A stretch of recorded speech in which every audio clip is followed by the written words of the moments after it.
The simulation video that we watched shows interactions between Becca, who's a new mom getting ready for discharge, and her nurse, Nancy. This interaction showed a young girl who clearly needed more education, as well as support, as well as resources, and a nurse, Nancy, that seemed to be rushed into her discharge teaching with Becca and uncomfortable with the situation Becca was in. The first thing I noticed was that the nurse interrupted Becca as she was stating her name and birth date, and this is just like the nurse had requested her to do. Nancy seemed to be in a rush during her teaching when she was teaching Becca how to do the diaper change. What I would have done here if I were Nancy is to go more slowly, ask Becca throughout the process if she understood and had any questions. I also would have asked Becca to then demonstrate how the diaper change was done to ensure that she had retained the information. Another thing I noticed was that Nancy did not acknowledge the patient's comment when Becca said she did not have a home. She looked uncomfortable and simply went on with her teaching. It looks as though Nancy did not know how to react to Becca's comment.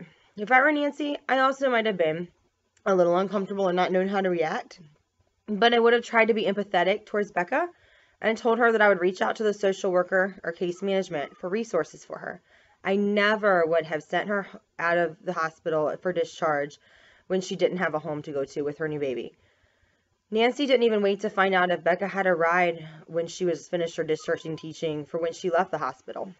There is no way that Becca could have retained the important teaching points that she needed to know if she was worried about where to go after her discharge. She also seemed preoccupied and worried about her medications, and again, she would not retain her discharge teaching very well if she was worried about these things. As a patient, if I were Becca, I would have felt as though the nurse did not care about me or have time for me. I also probably would be inclined not to voice my concerns to the nurse because of the attitude she was displaying and the way she was responding to the few things that had already been said. It's very important for nurses to be empathetic to their patients and to be efficient with their discharge teaching, as we can see in this situation. If I were the nurse here, if I were Nancy, I would really focus on the social aspects that Becca was facing. I would show empathy and try to find resources for this patient, allowing her to also talk through her concerns as she needed. Excuse me. I would not discharge a new mother and her baby in this situation, but instead would call for social work or case management to come and work with her, even if that meant that I had to call the physician and explain to him the discharge needed to be postponed.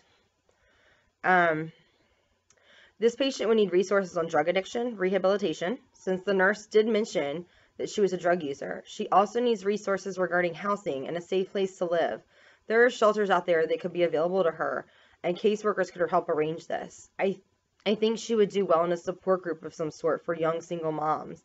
This will provide her with support and knowledge from other people in her situation. I think the biggest takeaway I gained from watching this video is to really listen to what your patients are saying and to really start putting yourself in their shoes.